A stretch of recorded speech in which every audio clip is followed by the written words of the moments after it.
Hello students, welcome to the Brainy's education once again. आपको इस channel में फिर से स्वागत है।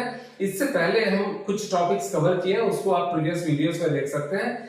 आज के इस वीडियो में, आज के इस क्लास में मैं कवर किया हूं आपका द सप्लीमेंट्री रीडर मूवमेंट्स का पहला चैप्टर। क्या है? The lost child. The lost child is written by mister Mulk Raj Anand. Mulk Raj Anand इस पहला टॉपिक को आपका जो द लॉस्ट चाइल्ड को लिखे हुए हैं, उनका लिखने की शैली कैसा है और वो इस पर्टिकुलर स्टोरी में वो क्या लिखे हुए हैं।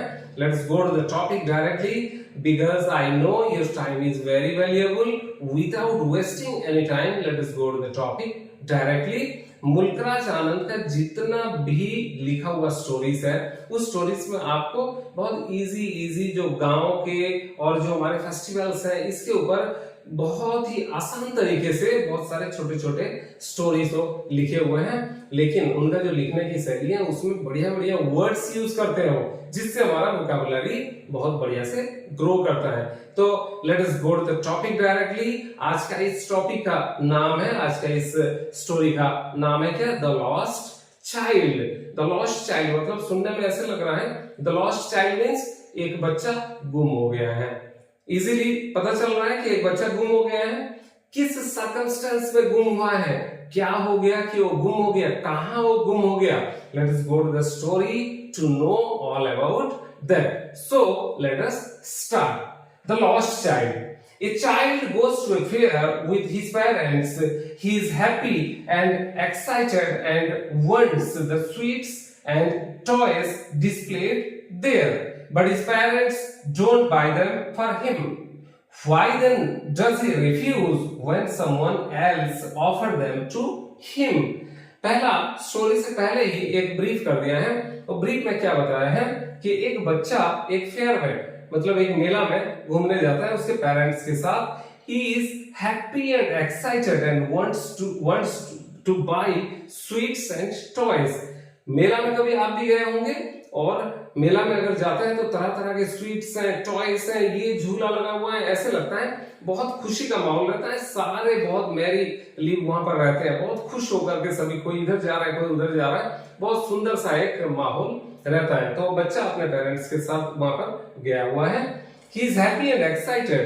बच्चे सबसे ज्यादा एक्साइटेड रहते हैं। मेला में कभी गए हुए ना, आप देखेंगे कि बच्चे बहुत ज्यादा एक्साइटेड रहते हैं। जो बड़े लोगों से ज्यादा एक्साइटेड कौन रहते हैं? बच्चे रहते हैं। और वो क्या चाहता है? स्वीट्स खरीदना चाहता है, टॉयज वगैरह खरीदना चाहता है। बट हिज पेरेंट्स, उसका जो मम्मी पापा हैं, जो उसके फादर एंड मदर हैं, वो उसके लिए कुछ खरीद नहीं रहे हैं। लेकिन इसमें क्वेश्चन करते हैं, why then does he refuse when someone else offered them for him? इसमें पूछ रहा है कि अगर वो उसका मम्मी पापा, उसके पेरेंट्स नहीं खरीद के उसको दे रहे हैं, तो अगर कोई दूसरा आदमी, पेरेंट्स के अलावा और कोई एक आदमी अगर उसको वो टॉयज एंड स्वीट्स खरीद के देना चाहता है, तो बच्चा रिफ्यूज क्यों करता है। तो ये स्टोरी के अंदर चलते हैं कि क्या सब हुआ है, वो कैसे गुम हो गया है, पहला।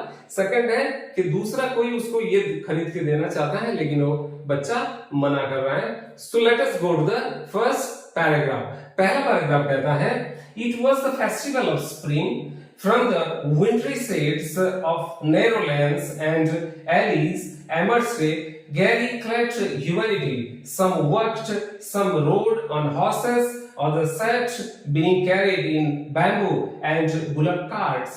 One little boy ran between his father's legs, brimming over with life and laughter. तो पहला जो पैराग्राफ है, पहला पैराग्राफ में अभी दिया हुआ है क्या? It was the festival of spring. ये स्प्रिंग का एक फेस्टिवल है। स्प्रिंग कैसा होता है? बहुत मजेदार टाइम होता है, ना ज्यादा गर्मी रहता है ना ज्यादा सर्दी रहता है, बहुत सुंदर सा एक माहौल रहता है। उस टाइम की ये एक फेस्टिवल है। From the wintry shades of narrow lanes. Narrow lanes मतलब क्या होता है? विंटरी शेड्स मतलब विंटर का जो शेड्स है ना, विंटरी शेड, थोड़ा थोड़ा सा एकदम मस्त बढ़िया सा एक माहौल है, बढ़िया सा एक एनवायरनमेंट है। Wintry shades of narrow lanes and alleys emerged gaily clad humanity. मतलब इसमें जो वर्ड्स दिया हुआ है, उस वर्ड्स को आप समझने का कोशिश करिए, समझिए। ये वर्ड्स आपका वोकैबुलरी पावर को आपका बढ़िया से बढ़ाएगा। तो मुल्कराज आनंद जी का लिखा हुआ ये स्टोरी का जो वर्ड्स है उसको आप समझिए और उसको नोट डाउन कर लीजिए और याद करिए उसको। तो उसमें क्या बोलता है, wintry shades of narrow lanes. Narrow lanes मतलब क्या है, पतले पतले लेन। लेन मतलब क्या होता है, छोटा छोटा जो रास्ता रहता है उसको लेन बोलते हैं। एंड एलीज, एलीज मतलब क्या है, एलीज मतलब वही छोटा छोटा, मतलब जैसे छोटे छोटे रास्ता को एलीज बोलते हैं। ओके, एमर्ज्ड ए गेली क्लेड ह्यूमैनिटी। एमर्ज का मतलब क्या होता है, उभरना, निकलना। तो एमर्ज मतलब क्या है, वहां से उभर रहा है। क्या उभर रहा है, एलिस एमर्ज ए गैली क्लेड ह्यूमैनिटी। गैली मतलब क्या, मैरीली, बहुत खुश है। Okay, happily. ओके, तो बहुत हैप्पी है। क्लैड, उसके बाद एक वर्ड है क्लैड। क्लैड मींस ड्रेस्ड, मतलब क्लॉथ्स जो पहने रहते हैं ना, क्लैड। क्लैड ह्यूमैनिटी, ह्यूमैनिटी मतलब वहां पर जितने भी लोग, वहां पर ना बहुत बड़ा सा मेला है, मेला में सभी लोग जा रहे हैं, तो ह्यूमैनिटी मतलब ह्यूमन बीइंग्स उसको बोल रहे हैं। तो ये फर्स्ट जो 2 लाइन्स है उसमें बोलता है कि it was the festival of spring. Spring का एक फेस्टिवल है। फ्रॉम द विंट्री शेड्स मतलब एक माहौल के बारे में बताया, उस टाइम में एनवायरनमेंट बहुत अच्छा है। Wintry shades of narrow lanes मतलब पतली गलियों में, narrow lanes. And alleys, alleys मतलब रास्ता, मतलब छोटे छोटे रास्ता। And alleys emerged gaily clad humanity मतलब अच्छे से, मैरीली, सभी खुश होकर के मेला में जा रहे हैं, बहुत खुशी से, मतलब झूम करके जा रहे हैं। मेला में जाते हैं तो नए नए ड्रेसेस पहन के जाते हैं, लाल नीला पीला मस्त एकदम सब बन के जाते हैं ना। तो ऐसे ही सभी खुश हैं और वेल ड्रेस्ड हैं, बढ़िया से ड्रेस अप हैं। एंड क्लैड ह्यूमैनिटी मतलब वो जो जन समूह, जो जन समाज है ना, वो बहुत खुश है और अच्छे से ड्रेस अप है। Let's go to the next line. Some worked, some rode on horses, others sat being carried in bamboo and bullock carts। मतलब क्या बोल रहा है, मेला में वो गांव का एक स्टोरी के बारे में लिख रहे हैं मुल्कराज आनंद। कोई शहर का मेला नहीं लगा हुआ, ये गांव का मेला। गांव का मेले में या मेले में भी नॉर्मली लोग कैसे जाना पसंद करते हैं, बहुत ही, मतलब कुछ लोग क्या करेंगे, वॉकिंग बैक कवर करना चाहते हैं। मेला का सबसे मजेदार क्या होता है पता है, जब वॉकिंग करके एक दुकान के बाद एक दुकान आप धीरे धीरे करके जाते हो ना, सबसे एकदम बढ़िया तरीके से आप उसको एंजॉय कर पाते हो। तो अभी इसमें सम वॉक मतलब वो मेला में पहुंचने के लिए कुछ लोग वॉकिंग जा रहे हैं। आप भी देखे होंगे बहुत सारे लोग वॉक करते हुए जाते हैं, पीछे पीछे लगे रहते हैं। Okay, some walk, some rode on horses, जिसके पास हॉर्सेस है वो हॉर्स के ऊपर बैठे हुए हैं और वो लोग जा रहे हैं। ओके, ऑदर सेट मतलब कुछ लोग बैठे हुए हैं, रास्ते के किनारे भी बैठे हुए हैं। और कहां बैठे हुए हैं, बीइंग कैरिड इन बैम्बू मतलब जो बैम्बू का ऐसे करके डंडा रहता है ना, उसमें दोनों तरफ ऐसे करके उठा करके जाते हुए कभी देखे हुए हैं, आप देख लीजिएगा एक बार, कभी भी किसी भी मतलब साइट में जाकर के आप देख लीजिए कि बैम्बूस में कैसे बच्चे कैरी करके पहले मेला देखने जाते थे। Some carried in bamboo and bullock carts. Bullock carts मतलब बैलगाड़ी। बैलगाड़ी में कैसे रहता है, बड़े बड़े पहिया दो रहेगा और आगे 2 बैल, उसको यहाँ पर एक डंडा रहेगा, उसको खींचते हुए जाएंगे। उसके ऊपर बच्चे बैठे हुए हैं, बड़े भी बैठे हुए हैं, धीरे धीरे छोटे छोटे राउंड्स लेते हुए वो जाता रहता है। बहुत मजेदार राइड रहता है उसका। तो बुलक कार्ट्स में भी कुछ लोग बैठे हुए हैं और वो लोग भी मेला देखने के लिए जा रहे हैं। One little boy ran between his father's legs, brimming over with life and laughter। मतलब वो जो छोटा बच्चा, जो लॉस्ट चाइल्ड बोल रहा है, शायद उस बच्चे के बारे में ये बोल रहा है। हम अंदर जाएंगे तो हमको पता चलेगा क्या हुआ है। सो वन लिटिल बॉय मतलब एक छोटा बच्चा क्या कर रहा है, ran between his father's legs मतलब छोटे बच्चे जब वॉकिंग करते हुए पेरेंट्स के साथ जाते हैं ना, उस टाइम में आपको कैसे, आप देखे होंगे कि कभी यहाँ घुस जा रहा है, कभी वहां चले जा रहा है, कभी कभी तो चलने में भी बहुत दिक्कत हो जाता है उनके वजह से, क्योंकि वो कभी कहाँ किस डायरेक्शन में जाएंगे आपको कोई पर्टिकुलर पैटर्न नहीं मिलेगा। तो उसमें वही बोल रहे हैं, बिटवीन हिज फादर्स लेग्स मतलब बिटवीन मतलब क्या, उसका फादर का जो दोनों पैर है उसके बीच में घुस जा रहा है क्या, नहीं, मतलब आसपास बहुत क्लोजली जब वॉक करता है ना, तो उस चीज को बिटवीन करके लिखा हुआ father's leg. Brimming over with life and laughter. Brimming एक वर्ड आता है इसका, brimming. Brimming means full up, जैसे the river is brimming with water मतलब पूरा एकदम पानी एकदम रिवर में भरा हुआ है। ब्रिमिंग मतलब full love, okay. Brimming over with life and laughter मतलब वो बच्चे में क्या झलक रहा है, पूरा पूरा जिंदगी वो जी रहा है, एकदम भरपूर जिंदगी जी रहा है। एंड लाफ्टर मतलब खुशियों से भरा हुआ है और जिंदगी से भी भरा हुआ है। सबसे बढ़िया लाइफ होता है ना बच्चों का होता है, ओके। बच्चों का ना आगे का सोचते हैं ना पीछे का सोचते हैं, प्रेजेंट में जीते हैं वो लोग, ठीक है। उनको ना खोने के लिए है कुछ और ना पाने के लिए है, जो लाइफ में अभी दिख रहा है ना उसी में वो खुश रहते हैं। तो उस वजह से वो बोल रहे हैं क्या है, bringing over with life and laughter मतलब खुशियों से और जिंदगी से भरा हुआ वो बच्चा है। वो कहाँ जा रहा है, अपने फादर का जो लेग है ना उसके आसपास बहुत क्लोजली वो क्या कर रहा है, दौड़ रहा है। सो ये फर्स्ट आपका पैराग्राफ यहाँ पर खत्म होता है। Let us go to the second para. So the next line says, "Come, child, come," called his parents as he lagged behind, fascinated by the toys in the shops that lined the way. उसका parents उसके बाद उस बच्चे को बुलाते हैं, "Come, child, come," called his parents, उसके parents बुलाते हैं। क्यों बुलाते हैं? As he lagged behind मतलब वो पीछे रह जाना। Lag behind मतलब क्या है, पीछे रह जाना। Lagged behind. Fascinated by the toys in the shops. Fascinated, F-A-S-C-I-N-A-T-E-D. Fascinated मतलब attracted. टॉयज को देख करके बच्चे अट्रैक्टेड हो जाते हैं ना, तो उसी चीज को लिखा हुआ है fascinated by the toys in the shops that line the way. उस रास्ते में जब जा रहे हैं तो टॉयज का जो दुकान है उसको देख करके वो बच्चा फैसिनेटेड हो जाता है, अट्रैक्टेड हो जाता है। तो उसके पेरेंट्स बोलते हैं कम चाइल्ड कम, चलो चलो आगे बढ़ो, okay. So let us go to the next line. He hurried towards his parents, his feet obedient to their call, his eyes still lingering on the receding toys. As he came to where they had stopped to wait for him, he could not suppress the desire of his heart, even though he well knew the old cold stare of refusal in their eyes. अब ये paragraph क्या कहता है कि ही hurried, जैसे ही उसके parents उसको बुलाते हैं कम चाइल्ड कम, तो क्या करता है, he hurried towards his parent. Hurried मतलब जल्दबाजी में अपने पेरेंट्स की तरफ वो चला जाता है। He hurried towards his parents, his feet obedient to their call मतलब उसका पेरेंट्स जो कॉल दिए ना उसका फीट उसके लिए ओबीडिएंट, ओबीडिएंटली उनका पेरेंट्स के पास दौड़ के चला जाता है, ओके।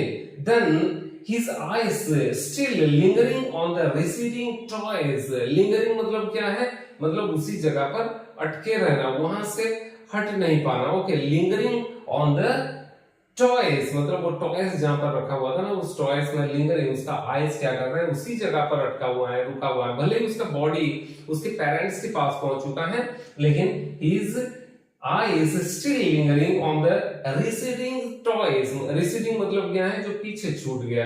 जैसे आप आगे बढ़ गए और recede मतलब क्या है, पीछे रह गया, उसको receding बोलते हैं। receding toys मतलब वो आगे बढ़ चुका है, टॉयज पीछे रह गया। तो receding toys में उसका आंखें क्या कर रहा है, लिंगरिंग कर रहा है, मतलब उसी में अभी भी उस तरफ मतलब वो नजर टकटका करके लगाए हुए हैं, okay.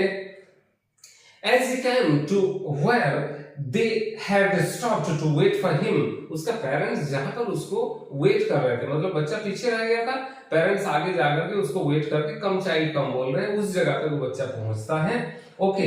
And he could not suppress the desire of his heart मतलब वो बच्चा वहां तक पहुंचता है अपने पेरेंट्स तक, और उसका जो मन में इच्छा था ना, जो डिजायर था, जो चाहत था, उस चाहत को वो रोक नहीं पाया, दबा नहीं पाया। सप्रेस, सप्रेस मतलब क्या है, दबाव देना या उसको मतलब रोक पाना। तो suppress the desire of his heart, उसका हार्ट का जो डिजायर था ना उसको सप्रेस नहीं कर पाया, रोक नहीं पाया। Even though he well knew the old cold stare of refusal in their eyes मतलब वो स्टिल जानता है कि उसका फादर और मदर रिफ्यूज करेंगे, मतलब ओल्ड मतलब जो पुराना, जैसे बोलते हैं ना ये तो पुराना बहाना है, ऐसे बोलते हैं ना ओल्ड।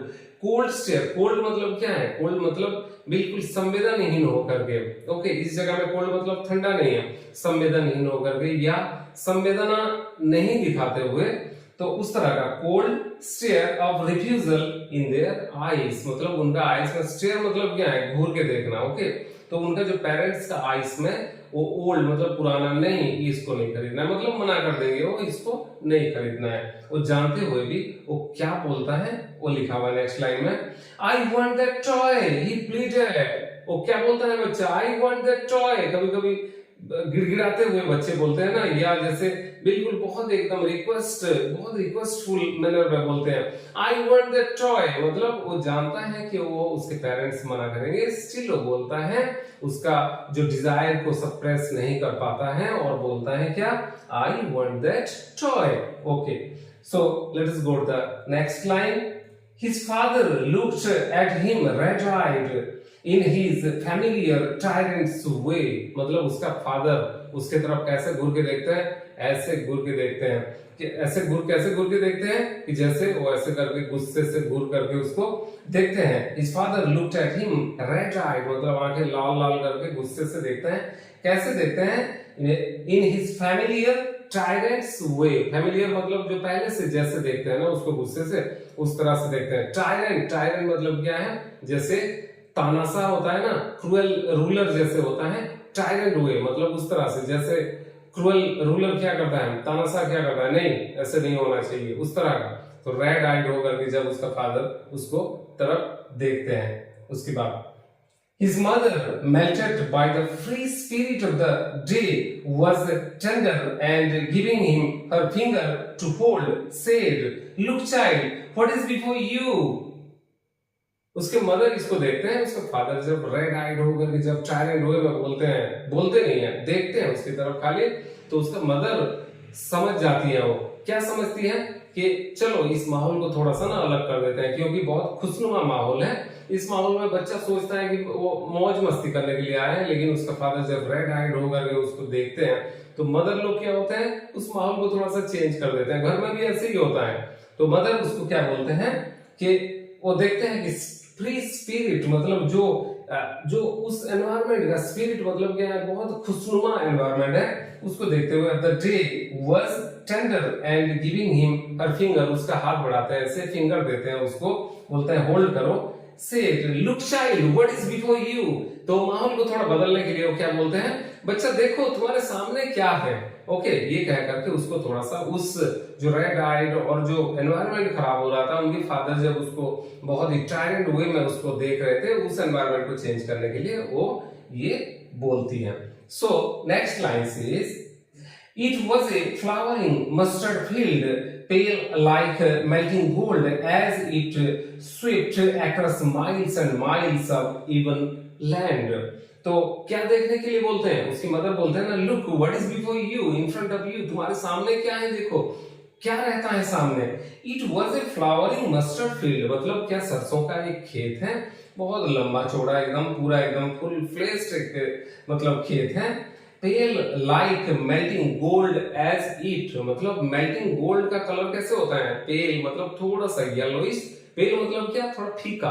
ओके, PAL, पेल मतलब थोड़ा सा फीका कलर में, मतलब फीका येलो कलर में, पेल येलो कलर में ऐसे दिख रहा है जैसे मेल्टिंग गोल्ड को जब हम मेल्ट कर देंगे ना तो जैसे येलोइश दिखेगा ना, उस तरह का लग रहा है कि जैसे कि मतलब पूरा पेल येलो कलर का दिख रहा है। Melting gold at it stripped across miles and miles of even land, मतलब ये स्ट्रिप्ड अक्रॉस मतलब ये फैला हुआ है माइल्स ऑफ माइल्स, बहुत माइल्स ऑफ माइल्स तक, बहुत दूर तक फैला हुआ है इवन लैंड में। इवन लैंड क्या होता है, मतलब उबड़ खाबड़ जमीन नहीं है, पूरा समान जमीन, इवन मतलब पूरा समान जमीन में पूरा सरसों का खेत फैला हुआ है, उसको देखने के लिए उसका मदर बोलते हैं। तो जैसे ही उस बच्चे का मदर उसको सरसों का खेत में देखने के लिए बोलते हैं, बहुत दूर तक फैला हुआ सरसों का खेत, तो बच्चा क्या देखता है, a group of dragonflies were bustling about on their gaudy purple wings, intercepting the flight of a lone black bee or butterfly in search of sweetness from the flowers. तो बच्चा देखता क्या है, एक ग्रुप ऑफ ड्रैगन फ्लाइज का एक group. Dragon flies आप देखे होंगे, एक छोटा छोटा मतलब पंछी, छोटे क्या करते हैं, अपना ट्रांसपेरेंट उनका 4 पंख रहता है, ओके, और पीछे का पूंछ उनका लंबा रहता है, हेलीकॉप्टर जैसा दिखता है। ऐसे ही एक मतलब ड्रैगन फ्लाइज उसको बोलते हैं।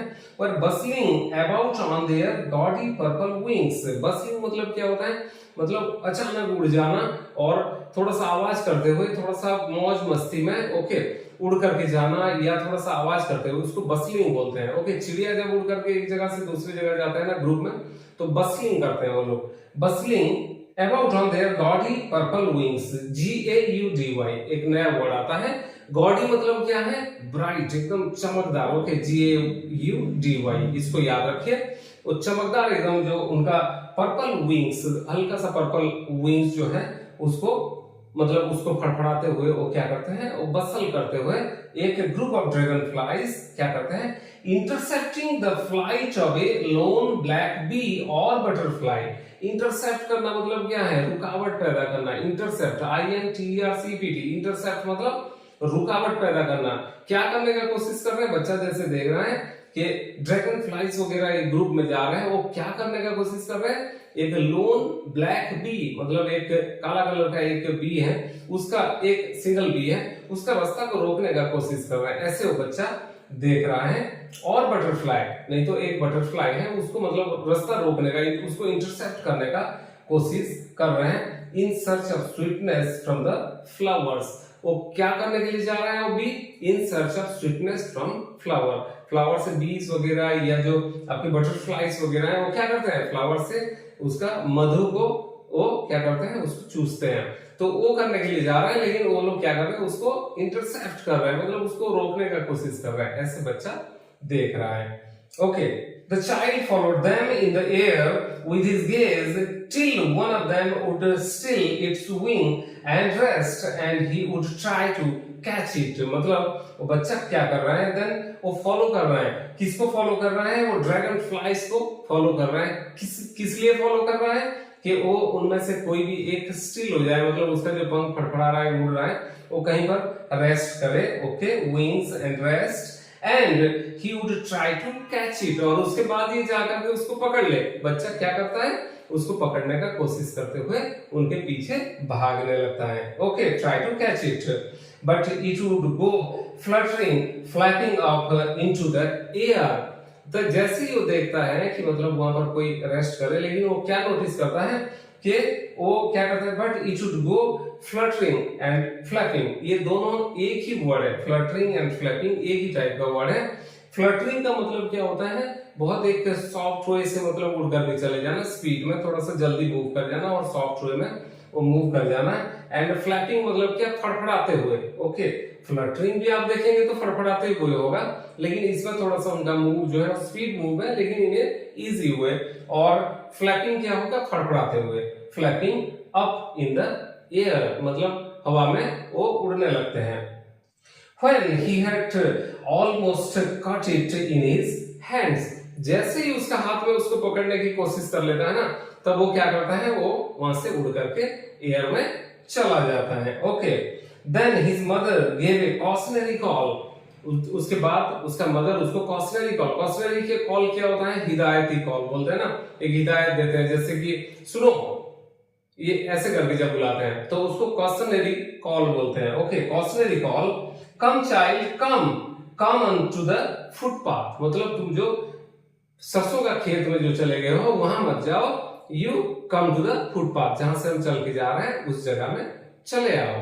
तो जैसे ही उस बच्चे का मदर उसको फुटपाथ में बुलाते हैं तो क्या होता है, he ran towards his parents gaily and walked abreast of them for a while, being however soon left behind, attracted by the little insects and worms along the footpath that were teeming out from their hiding places to enjoy the sunshine। Okay, तो क्या होता है, जैसे ही वो footpath में बुलाते हैं उनके मदर, तो he ran towards his parents gaily, मतलब बहुत खुश होकर के वो अपने पेरेंट्स की तरफ दौड़ के चला जाता है। and walked abreast of them for a while, abreast मतलब ABREAST, abreast मतलब क्या है, वॉक करना, पास ही मतलब साथ ही चलते जाना, इन द सेम डायरेक्शन मतलब एक सेम डायरेक्शन में मूव करना। ओके, पास और सेम डायरेक्शन में मूव करना, मतलब जैसे एक ही साथ हम लोग चलते जा रहे हैं तो एक ही डायरेक्शन में जा रहे हैं, साथ ही साथ जा रहे हैं, तो उसको बोलते हैं Everest. Okay, Everest from them for a while. Okay, कुछ देर के लिए। उसके बाद क्या होता है, कुछ देर के बाद बीइंग हाउएवर, मतलब कुछ देर के लिए वो चल के जाता है, हाउएवर सुन लेफ्ट बिहाइंड, मतलब बहुत जल्दी वो क्या होता है, फिर पीछे हो जाता है अपने पेरेंट्स से। क्यों पीछे हो जाता है? Attracted by the little insects and worms along the footpath that were teeming out from their hiding places to enjoy the sunshine। तो किस लिए पीछे रह जाता है? वो क्या देखने के लिए पीछे रह जाता है?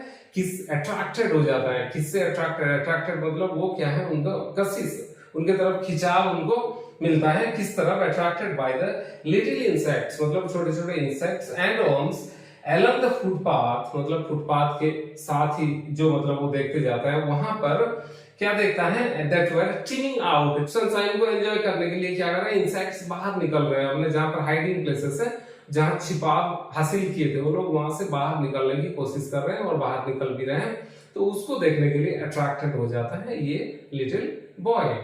तो उसका पेरेंट्स फिर बुलाते हैं उसको, जैसे वहां पर वो रुक जाता है तो फिर उसके पेरेंट्स बुलाते हैं, बोलते हैं come child come. His parents called from the shade away grove where they had seated themselves on the edge away well he ran towards them। तो फिर जब बुलाते हैं कम चाइल्ड कम, तो कहां पर तब तक उनके पेरेंट्स कहां जा करके रेस्ट करते रहते हैं, क्योंकि थोड़ा सा धूप वाला माहौल है, जैसे कि थोड़ा सनशाइन आ रहा है बोल के अभी बताए हैं, तो सनशाइन में जैसे वो ये इंसेक्ट्स वगैरह बाहर निकल रहे हैं तो थोड़ा सा गर्माहट है, तो उसके पेरेंट्स जाकर के थोड़ा सा एक ग्रुप मतलब क्या होता है, थोड़ा सा शेड्स, मतलब कुछ पेड़ पौधा जहां रहता है ना, उसके शेड के नीचे जाकर के वो लोग रेस्ट करते हैं। कहां? On the edge of a well, मतलब एक कुआं रहता है, ठीक है, कुआं का एड्स में वो लोग बैठ करके उसको बुलाते हैं वहां से। He ran towards them, तो बच्चा फिर याद करता है, अरे मेरे पेरेंट्स मुझे बुला रहे हैं, फिर वो दौड़ करके चला जाता है। तो इस स्टोरी में अभी तक जहां जहां भी पढ़ते आ रहे हैं, तो बच्चा क्या कर रहा है, बच्चा डिफरेंट चीजों से फैसिनेटेड हो जा रहा है, मतलब अट्रैक्टेड हो जा रहा है और रुक जा रहा है, फिर उसके पेरेंट्स उसको बुला रहे हैं, फिर वो पेरेंट्स को जा करके ज्वाइन करते जा रहा है। So next paragraph कहता है, a shower of young flowers fell upon the child as he entered the grove, and forgetting his parents, he began to gather the raining petals in his hands।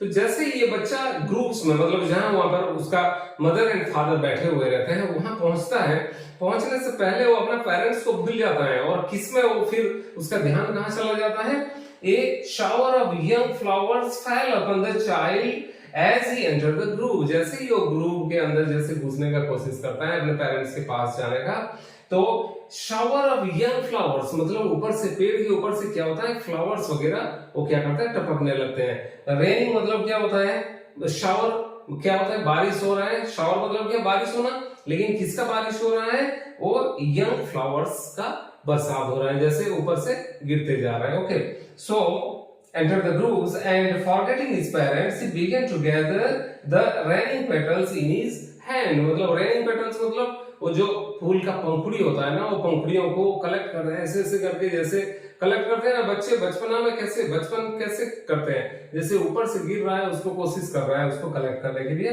अपना father and mother को भूल जाता है। raining petals in his hands।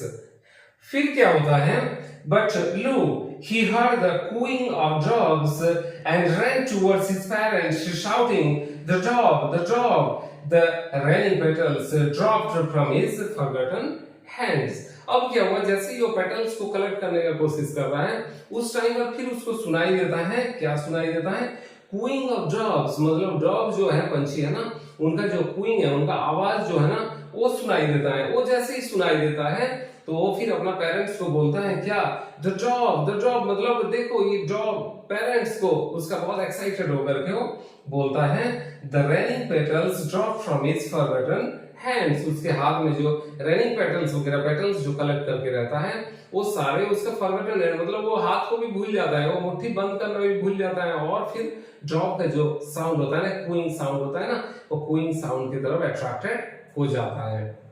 फिर उसका parents उस बच्चे को फिर बुलाते हैं, क्या बोलते हैं, come child come, they called to the child who had now gone running in wild capers round the banyan tree, and gathering him up, they took the narrow winding footpath which led to the fair through the mustard fields.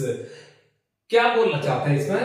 So come child कम मतलब आ जाओ बच्चा, चलो चलते हैं, क्योंकि वो अपने forgotten hand से उसका पेटल्स भी गिर गया, ड्रॉप का आवाज सुन लिया तो उस तरफ वो अट्रैक्टेड हो गया। फिर ये बुलाते हैं come child come, who had now gone running in wild capers round the banyan tree। एक banyan tree के पास वो पहुंचते हैं, और इससे पहले लिखा हुआ है gun running in wild capers, मतलब बहुत हैप्पीली मैरीली और एक्साइटेड होकर के running in wild capers round the banyan tree का चारों तरफ वो मतलब बहुत खुशी से वो घूम रहा है। एंड गैदरिंग हिम अप मतलब उसका पेरेंट्स उसको गैदर करते हैं। गैदर करने का क्या होता है, चलो बोल के हाथ पकड़ करके जैसे जाते हैं ना, उस तरह से gathering him up they took the narrow मतलब पतली सी गली, नैरो विंडिंग फुटपाथ मतलब फुटपाथ जो चल के जा रहे हैं ना लोग, उसी विंडिंग मतलब क्या है, थोड़ा सा हवा जैसे चल रहा है, बढ़िया एकदम हवा चल रहा है, उस तरह का winding footpath which is led to the fair through the mustard field के रास्ते में जैसे ही वो जा रहे हैं, एक नैरो एक लेन में वो लोग पहुंचते हैं, एक विंडी एक लेन में पहुंचते हैं, और वहां से उस बच्चे को लेकर के कहां जाते हैं, अभी मेला जहां पर लगा हुआ है उस जगह में पहुंचने वाले हैं। So next paragraph says as they neared the village the child could see many other footpaths full of throngs converging to the whirlpool of the fair, and felt at once repelled and fascinated by the confusion of the world he was entering।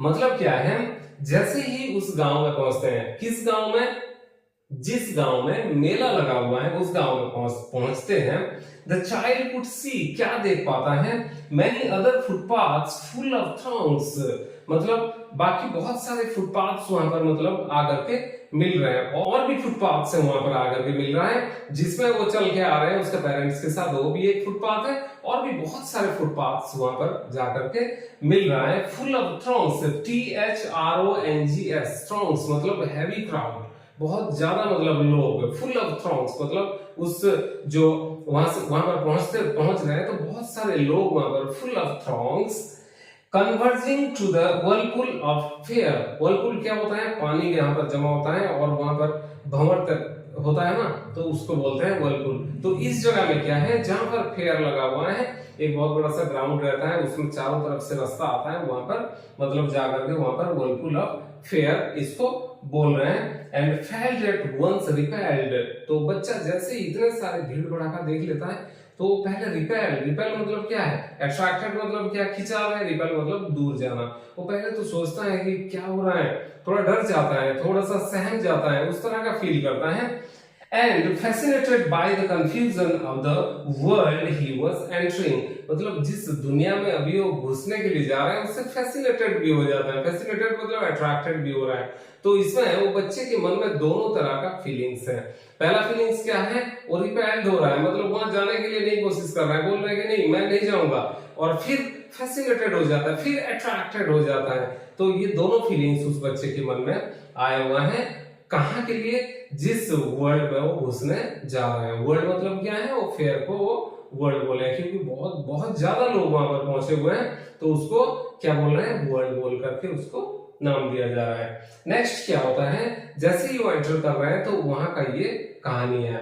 A sweet meat seller hawked gulab jamun, rasgulla, barfi, jalebi at the corner of the entrance of a crowd pressed around his counter at the foot of an architecture of many colored sweets decorated with leaves of silver and gold।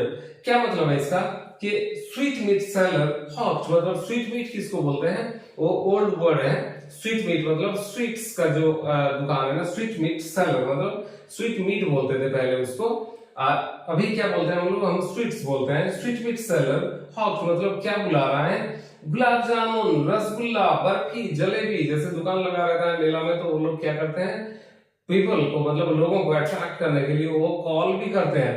ठीक है, वो क्या क्या call कर रहे हैं, गुलाब जामुन, रसगुल्ला, बर्फी जलेबी करके at the corner of the entrance and a crowd pressed round his counter at the end. मतलब क्या बोल रहे हैं, क्राउड उसके चारों तरफ घेरे हुए हैं, प्रेस्ड मतलब क्या है, पूरा चारों तरफ से उसको खरीदने के लिए खड़े हुए हैं। ओके, फुटअवेल architecture of many coloured streets, मतलब क्या है, वहां पर बहुत सारे कलरफुल स्ट्रीट्स, कोई गुलाब जामुन कैसे दिखता है, रसगुल्ला कैसे दिखता है, उस तरह के different white, black, red, jalebi किस तरह का दिखता है, तो डिफरेंट डिफरेंट कलर के स्ट्रीट्स वहां पर सजा करके रखा हुआ है। तो वहां पर क्या कर रहे हैं, क्राउड प्रेस करके रखे हुए हैं उसको, और मैनी कलर स्ट्रीट्स है वहां, decorated with leaves of silver and gold. अब स्ट्रीट्स के ऊपर क्या है, सिल्वर एंड गोल्ड कलर का एक प्लेट्स लगा रहता है, देखें, उसको क्या करते हैं, उसके ऊपर सजा करके उसको रखते हैं, तो उससे डेकोरेटेड वहां पर ये सारे स्वीट्स, वहां पर वो स्वीट मीट सेलर वहां पर रखा हुआ है और बेच रहा है और कॉल भी कर रहा है। Okay, then the child stared open-eyed and his mouth watered for the buffet that was his favorite treat. I want that buffet, he slowly murmured, but he half knew as he begged that his plea would not be heeded because his parents would say he was greedy. So without waiting for an answer, he moved on. मतलब क्या है कि the child stared open eyes and his mouth watering, मतलब उसका मुंह में पानी आ गया, किसको देख करके, वो बर्फी को देख करके। बर्फी क्या होता है, उसका फेवरेट स्वीट होता है, तो वो बर्फी को देख करके उसका मुंह में पानी आ जाता है। आई वांट दैट बर्फी, वो क्या बोलता है, ही स्लोली मर्मर्ड, मतलब मर्मरिंग क्या होता है, बहुत धीरे से मतलब बोलना, तो बहुत स्लोली वो मर्मर करता है, बोलता है I want that barfi, but he half knew as he begged that his plea would not be heeded, मतलब प्ली मतलब क्या है, रिक्वेस्ट, उसका वो जानता था कि उसका रिक्वेस्ट को अटेंशन नहीं दिया जाएगा। हीडेड मतलब would not be given any kind of attention, मतलब उसको नजरअंदाज कर दिया जाएगा। हीडेड because his parents would say he was greedy, मतलब उसका पेरेंट्स क्या बोलेंगे, वो सोचता है कि मेरा पेरेंट्स मुझे बोलेंगे कि मतलब ये ग्रीडी हो गया, ये लालची हो गया है, बोलेंगे मेला में आए हुए हैं तो ये लालची हो गया है, ऐसे बोल करके वो क्या करता है, सो विदाउट वेटिंग फॉर आंसर, मतलब किसी तरह का आंसर, उसका पेरेंट्स कुछ बोलेंगे, खरीदेंगे नहीं खरीदेंगे, without waiting for any kind of answer he moved on, मतलब वो फिर अपने पेरेंट्स के साथ चलने लगता है। इन द सीक्वेंस क्या होता है, फिर वो उसको बर्फी नहीं मिलता है, उसके बाद वो आगे क्या देखता है, a flower seller hawked a garland of gulmohar, a garland of gulmohar. The child seemed irresistibly drawn. He went towards the basket where the flowers lay heaped and half murmured, I want that garland, but he well knew his parents would refuse to buy him those flowers because they would say that they were cheap. So, without waiting for an answer, he moved on. इस paragraph में क्या बोलता है कि flower seller बुलाता है garland of गुलमोहर। गुलमोहर क्या होता है, एक फ्लावर होता है, उस फ्लावर का माला बना हुआ है, तो माला वो बेच रहा है। तो ये द चाइल्ड सीम्ड इरेजिस्टिबली ड्रन, मतलब क्या होता है, उस माला की तरफ खींचा जाता है, वो जो चाइल्ड रहता है, वो बच्चा खींचा जाता है। कैसे, इरेजिस्टिबली मतलब उसको कोई जैसे रोक नहीं पा रहा है, इरेजिस्टिबली मतलब बहुत ही इच्छा के साथ वो उस तरफ चला जाता है।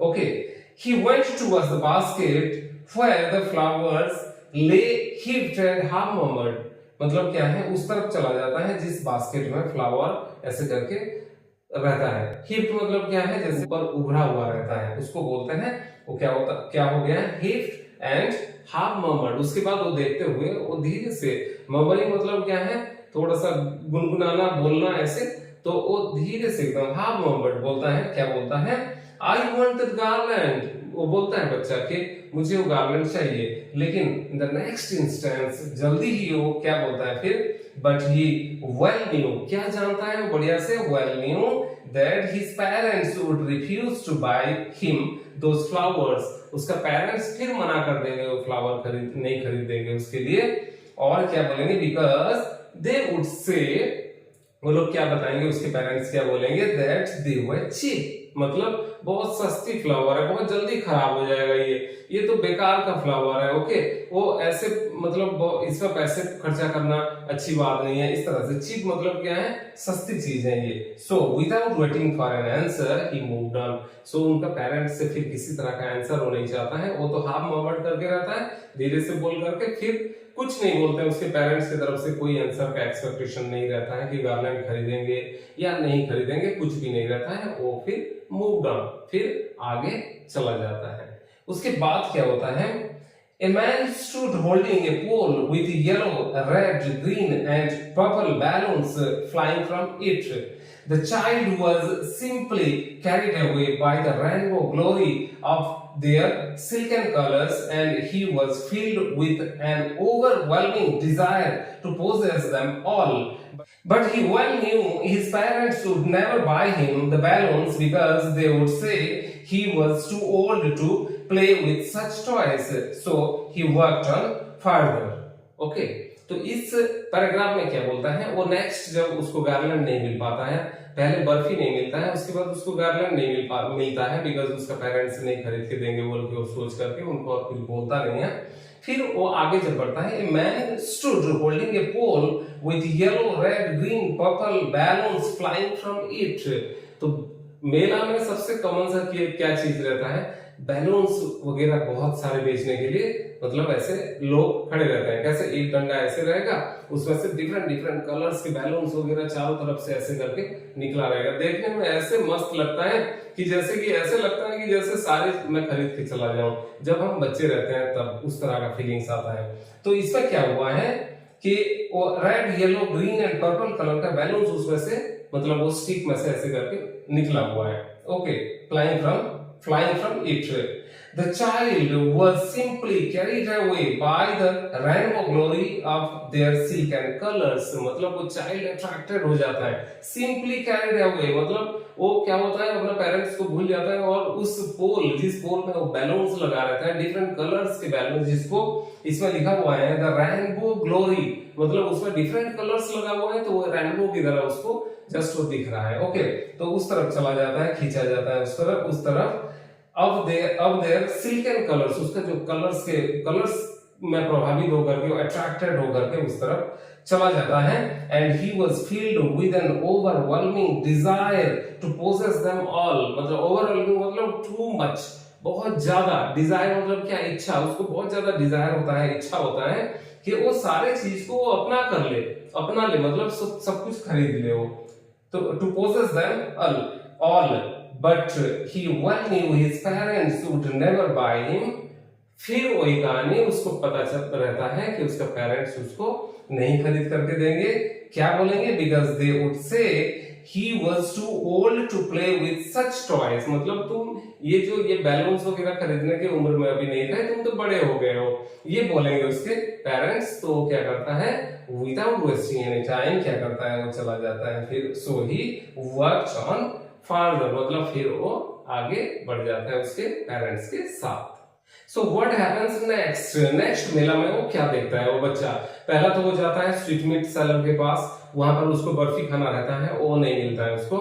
सेकंड वो चला जाता है गार्लैंड सेलर, मतलब वो फ्लावर जहां पर बेच रहा था, वहां पर एक गुलमोहर का एक गार्लैंड उसको अच्छा लगता है, उसको लेने का वो सोचता है, लेकिन वो अपने पेरेंट्स को हाफ मोहब्बत करता है, वो बोल नहीं पाता है और फिर आगे बढ़ जाता है। फिर उसके बाद एक वो चला जाता है कहां पर, बैलून्स के पास। ओके, वो बैलून्स, बहुत सारे बैलून्स लगा करके कोई खड़ा हुआ है एक आदमी, वो नहीं मिलता है उसको, फिर वो भी खरीद करके नहीं देते हैं। उसके बाद नेक्स्ट क्या आता है, लेट अस नो।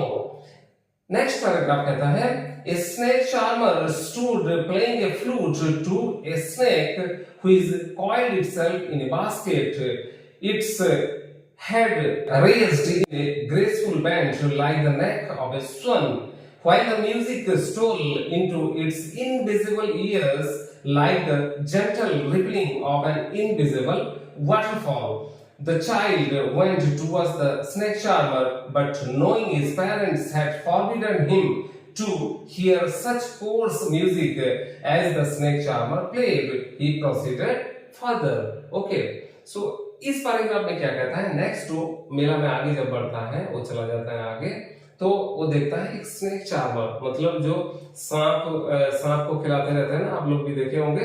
तो स्नेक चार्मर एक रहता है, वो करता है stood playing the flute to a snake which coiled itself in a basket। एक बास्केट में अंदर एक सांप कैसे ऐसे गोल गोल होकर के रहता है, और उस स्नेक को क्या कर रहा है, वो स्नेक चार्मर उसको मतलब वो एक फ्लूट प्ले कर रहा है उसके सामने। Okay, its head raised in a graceful bend like the neck of a swan.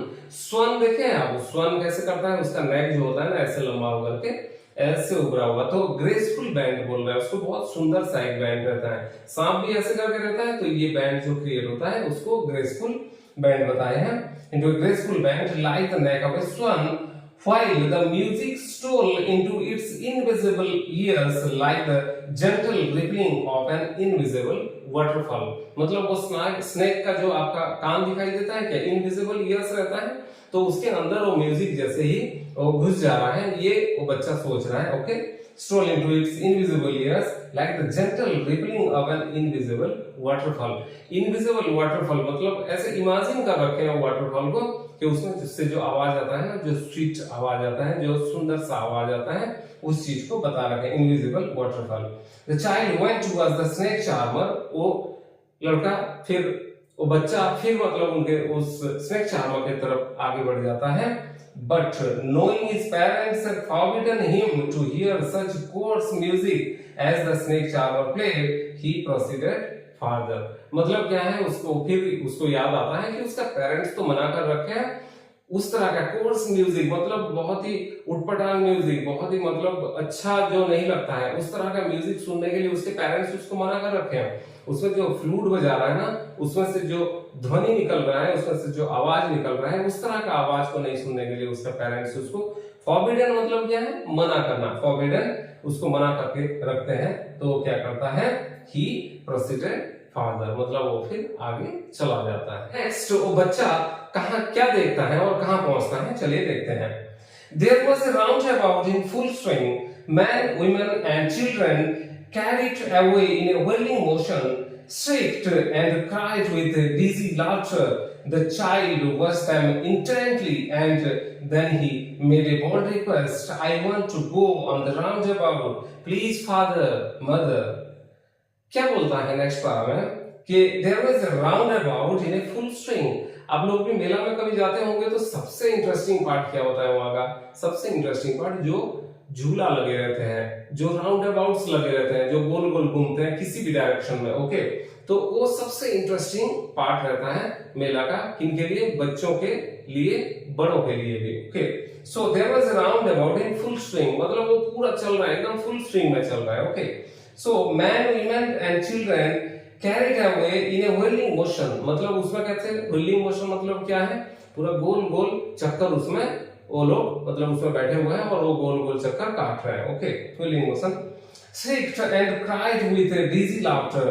shrieked and cried with dizzy laughter मतलब shriek मतलब क्या है, जोर जोर से चिल्लाते हुए हंसना, shriek and cried with dizzy laughter। cried मतलब झूला में कभी भी आप जो बैठे हुए हैं उनको नीचे से जब हम लोग ऑब्जर्व करते हैं, आप सुनते होंगे कैसे आवाज आता है चीखने का, बहुत ज्यादा चीखते रहते हैं लोग, चीखने के साथ साथ क्या हंसते भी रहते हैं, उनको डर भी लगता है, तो वो मिक्स होकर के वो क्या होता है, जैसे कि चक्कर आ रहा है लोगों को, तो उस तरह का उसको क्या बोलते हैं, डिजी लाफ्टर। मतलब डिजीनेस मतलब क्या है, जैसे आपको थोड़ा सा होश नहीं आ रहा है या चक्कर आ रहा है, तो डिजी लाफ्टर मतलब उस तरह का हंस रहे हैं। Okay, So the child watched them intently मतलब बहुत ही केयरफुली वो बच्चा उस सबको देखता है, व्हीलिंग मोशन में जो सब वहां पर घट रहा है उसको देखता है। इंटेंटली मतलब बहुत केयरफुली, बहुत सजग होकर के उसको देखता है। And then he made a bold request. उसके बाद इस बार तो सोचता है कि मैं बिल्कुल बोल्ड रिक्वेस्ट करता है, मतलब वो रिक्वेस्ट करता है अपने फादर मदर को। क्या रिक्वेस्ट करता है, I want to go on the roundabout, please father mother. वो बोलता है पूरा एकदम हिम्मत जुटा करके उसका फादर मदर को, क्योंकि वो पहले जान रहा था कि मेरे लिए कुछ नहीं खरीदेंगे ये लोग, तो इसमें ये बोलता है, ये एक बोल्ड मतलब एक रिक्वेस्ट करता है और बोलता है I want to go on the roundabout, please father mother, मतलब इस झूला में मुझे तो चढ़ना ही है, ऐसे बोल करके एक बोल्ड रिक्वेस्ट हो अपने फादर एंड मदर को करता है। सो जैसे ही वो रिक्वेस्ट करता है कि मुझे इस झूला में चढ़ना है, तो उसके बाद वो पेरेंट्स की तरफ वो देखता है, क्या बोलता है next, there was no reply, मतलब ये जैसे ही बोलता है मुझे इस झूला में चढ़ना है बोल करके बोल्ड रिक्वेस्ट भी कर रहा है। पहले तो मर्मरिंग कर रहा था या बोल नहीं रहा था, धीरे धीरे बोल रहा था। इस बार तो वो जोर से और रिक्वेस्ट करके वो बोल रहा है, तो बोल रहा है देयर वाज नो रिप्लाई, कोई भी रिप्लाई वहां से नहीं आया उसका फादर से भी या मदर से, as usual. Okay, he turned to look at his parents, वो क्या करता है पीछे मुड़ के देखता है उसके पेरेंट्स की तरफ कि वहां से क्या रिप्लाई आ रहा है बोल करके। they were not there, मतलब वहां पर वो है नहीं है, उसके फादर और मदर उसके पीछे जैसे ही मुड़ करके देखता है तो वहां पर है नहीं है। ahead of him, उसके सामने भी नहीं है। Okay, he turned to look on either side, दोनों तरफ ऐसे करके दोनों तरफ, इधर साइड मतलब बोथ साइड्स में वो देखता है, वहां पर they were not there, मतलब उसका पेरेंट्स वहां पर भी नहीं है। ओके, he looked behind, वो अपना पीछे भी देखता है, he looked behind, पीछे भी देखता है, there was no sign of them, आगे पीछे ऊपर नीचे कहीं पर भी उसके पेरेंट्स का किसी तरह का साइन नहीं है, मतलब क्या है वो नहीं मिलते हैं। सो कहानी यहां से ट्विस्ट लेता है। तो चलिए आगे देखते हैं क्या होता है। A full deep cry rose within his dry throat, and with a sudden jerk of his body, he ran from where he stood, crying in real fear, "Mother, father!" Tears rolled down from his eyes, hot and fierce. His flushed face was convulsed with fear. Panic-stricken, he ran to one side first, and then to the other, hither and thither in all directions, knowing not where to go. "Mother, father!" he wailed. His yellow turban came untied and his clothes become muddy. Next क्या होता है, जब उसको देखता है कि उसका mother father उसके पास नहीं है, तो बच्चे का हालत पूरा एकदम मतलब क्या हो जाता है, बहुत ढीला हो जाता है।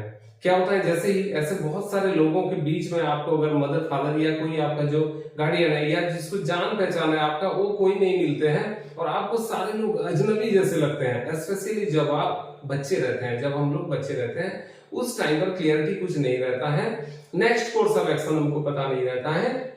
उस टाइम में क्या होता है, a full deep cry rose within his dry throat, उसका गला पूरा सूख जाता है। ओके, और अंदर ही अंदर वो पूरा रोने लगता है। रो करके क्या होता है, dry throat, and with a sudden jerk of his body he ran from where he stood, वो जो झूला के पास वो खड़ा था ना, वहां से एक सडन जर्क उसका बॉडी में करता है और दौड़ता है, वहां से दौड़ के बढ़ता है आगे। Okay, where he stood crying in real fear, मतलब जो ओरिजिनल फियर होता है ना, जो डर जाते हैं, सही में डर जाते हैं तो कैसे रोते हैं, उस तरह का crying in real fear. Mother father, उसका मुंह में खाली अभी क्या ही वर्ड आ रहा है, खाली mother father. Okay, tears roll down from his eyes, उसके आंखों से आंसू पूरा रोल डाउन मतलब बहने लगे हैं। ओके, हॉट एंड फियर्स मतलब गरम गरम, जैसे आप रोते हो ना तो वहां पर क्या होता है, वो आंसू बहुत ही मतलब ताजा रहता है, तो वो बॉडी के अंदर से जब आता है तो बहुत गर्म रहता है। His flushed face was convulsed with fear, मतलब उसका जो फ्लशी फेस था, जो मतलब पूरा एकदम बढ़िया सा फेस था, वो क्या होता है, convulsed with fear, मतलब फियर से क्या हो जाता है, वो सूख जाता है। ओके, डाउन हो जाता है, convulsed with fear। Panic stricken मतलब पैनिक का सिचुएशन क्रिएट हो जाता है, जैसे उसका मम्मी पापा वहां पर नहीं मिल रहे हैं तो उसको पैनिक हो जाता है कि क्या होने वाला है अभी, where my mother and father gone। Okay, तो पैनिक का सिचुएशन वहां पर क्रिएट हो जाता है। he ran to one side first then to the other। Okay, तो वो क्या सिचुएशन में आ जाता है, कभी इधर दौड़ रहा है कभी उधर दौड़ रहा है, उसको ये लग रहा है कि मेरे मम्मी पापा कहीं पर यहाँ आसपास होंगे तो मुझे मिल जाए। ओके, ये उसको पॉसिबिलिटीज दिख रहा है तो वो उस तरह से बिहेव कर रहा है। हीटर एंड थीटर मतलब क्या, इधर उधर। ओके, हीटर एंड थीटर उसको बोलते हैं इधर उधर, वो मतलब वो मूव कर रहा है और दौड़ रहा है और वो क्या कर रहा है, अपने मदर एंड फादर को वो ढूंढ रहा है। इन ऑल डायरेक्शंस मतलब चारों दिशा में, हर दिशा में वो हीटर एंड थीटर मतलब मूव कर रहा है in all directions, knowing not where to go, क्योंकि उसको पता ही नहीं है कि किस तरफ जाना है। कहीं राइट साइड में जाने से उसके पेरेंट्स मिल जाएंगे, लेफ्ट में मिलेंगे, उसको पता ही नहीं है, बट वो इधर एंड इधर इधर उधर वो मतलब वो मूव कर रहा है और ढूंढने का कोशिश कर रहा है। मदर फादर, वो क्या खाली क्या बोलते जा रहा है, मदर फादर। ओके, ही wailed, उसके बाद जोर जोर से मतलब वो रोने लगता है। wailing मतलब रोना, बहुत जोर से रोना, he wailed. His yellow turban came untied and his clothes become muddy. उसका जो टर्बन पहना रहता है ना, वो अभी बता रहे हैं इसमें कि वो एक टर्बन येलो कलर का एक पगड़ी बांधा हुआ रहता है, तो वो जब उसको केयर नहीं कर पाता है, इधर उधर जब भागता है तो वो खुल जाता है, वो खुल करके मतलब वो हट जाता है वहां से, और his clothes become muddy, मतलब वो इतना ज्यादा उसका मूवमेंट होता है इधर उधर कि मतलब उसका जो क्लॉथ रहता है ना, जो पहन के रहता है, वो मडी हो जाता है, बहुत गंदा हालत में आ जाता है वो। So let us know what happens next. So उसके बाद क्या होता है? Having run to and fro in a rage of running for a while, he stood defeated, his cries suppressed into sobs. मतलब क्या है? Having run to and fro मतलब आगे और पीछे, जब वो रन करने के बाद कुछ देर के लिए रनिंग के बाद he feels defeated, मतलब वो क्या होता है? वो अपने आप को हारा हुआ मानता है मीन्स वो सोचता है कि अभी और कोई मुझे, मेरे पेरेंट्स अभी नहीं मिलेंगे, ये फीलिंग्स उसमें आने लगता है। His cries suppressed into sobs, मतलब उसका जो हल्ला करके जो जोर जोर से जो चिल्ला रहा था या क्राई कर रहा था, वो धीरे धीरे सप्रेस हो जाता है टू sobs. sobs मतलब क्या है? सिसकियां लेना। जैसे कि बहुत ज्यादा रोने के बाद क्या होता है, बहुत ज्यादा जोर जोर से रोते हैं, उसके बाद हम लोग क्या है, सिसकियां लेते हैं। ओके, तो वो सिसकियां में परिवर्तित हो जाता है, वो जो जोर जोर से वो क्राई कर रहा था। Okay, at a little distance on the green grass he could see through his filmy eyes men and women talking. वो फिर देखता है वहां से कि जो ग्रीनरी रहता है या जो ग्रास रहता है, वहां पर कुछ सारे लोग वहां पर खड़े होकर के बातचीत कर रहे हैं। ओके, इन इस फिल्मी आइज मतलब वो उस टाइम में जैसे वो देख पाता है कि वहां पर कुछ लोग मतलब खड़े होकर के बातचीत कर रहे हैं। He tried to look intently among the patches of bright yellow clothes, but there was no sign of his father and mother among these people. मतलब वो जो लोग वहां पर खड़े रहते हैं उसमें उनको वो बहुत ही मतलब बारीकी से देखता है, जैसे इंटेंटली देखता है, लुक इंटेंटली मतलब बहुत बारीकी से उनको देखता है। Among the patches of bright yellow clothes, मतलब जो क्लॉथ्स पहने हुए हैं, येलो कलर के क्लॉथ्स पहने हुए हैं, उसमें वो बहुत बारीकी से उनको देखता है, पर उसमें किसी तरह का साइन उसका फादर एंड मदर का नहीं मिलता है। ओके, among those people मतलब उस पीपल के बीच में उसका मदर एंड फादर वहां पर नहीं है, ये जानता है। Who seemed to laugh and talk just for the sake of laughing and talking. मेला में आए हुए हैं लोग, मेला में किस लिए आते हैं कि मैरी मेकिंग के लिए आते हैं, थोड़ा सा मेल मिलाप हो जाता है, डिफरेंट लोगों से मिल जाते हैं तो उनसे बातचीत करते हैं। बातचीत का कोई सब्जेक्ट भी ना हो तो just laughing and talking, purpose क्या होता है कि बात करना है और हंसते रहना है, उस पर्पस से। तो वो लोग जो आए हुए हैं उनका कोई काम नहीं है इस लाइन के हिसाब से, वो just they are just for the sake of laughing and talking. वो वहां पर जो खड़े हैं वो लोग लाफिंग एंड टॉकिंग, बात करने के लिए और हंसने के लिए ही बस खड़े हुए हैं। अब आगे क्या होता है चलिए देखते हैं। He ran quickly again, this time to a shrine to which people seemed to be crowding. Every little inch of space here was congested with men, but he ran through people's leg, his little soft lingering mother, father. Near the entrance of the temple, however, the crowd became very thick. Men jostled each other, heavy men with flashing, murderous eyes and hefty shoulders. The poor child struggled to thrust a way between their feet, but knocked to and fro by their brutal movements. He might have been trampled underfoot had he not shrieked at the highest pitch of his voice, "Father, Mother." A man in the surging crowd heard his cry and, stooping with great difficulty, lifted him up in his arms. तो इस paragraph में क्या लिखा हुआ है? He ran quickly again, this time to a shrine to which people seemed to be crowding. मतलब अभी क्या बोल रहा है वो बच्चा, he ran quickly again मतलब वो दौड़ के फिर पहुंचा अभी कहाँ पहुंचा वो एक श्राइन मतलब एक पूजा स्थल होता है, मंदिर होता है, वर्शिप का एक प्लेस होता है। तो श्राइन में पहुंचता है, to which people seemed to be crowding. उस जगह में लोग क्या कर रहे हैं, बहुत ज्यादा क्राउडेड हो रहा है वो प्लेस, पीपल वहां पर पहुंच रहे हैं, बहुत सारे लोग वहां पर पहुंच रहे हैं। Every little inch of space here was congested with men। तो क्या बोल रहा है कि वहां पर एक एक इंच, वो जो श्राइन में पहुंचता है, वो टेंपल में पहुंचता है, तो वहां पर एक एक इंच मतलब क्या है, पूरा कंजेस्टेड है। कंजेस्टेड मतलब क्या, पूरा भरा हुआ, कचाकच भरा हुआ। ओके, तो seemed to be congested with men, but he ran through people's leg, his little shop lingering mother and father। मतलब उस जगह में बहुत ज्यादा मतलब भीड़ है, एक एक इंच पर भी जगह नहीं है, ये कहना चाहते हैं वहां पर।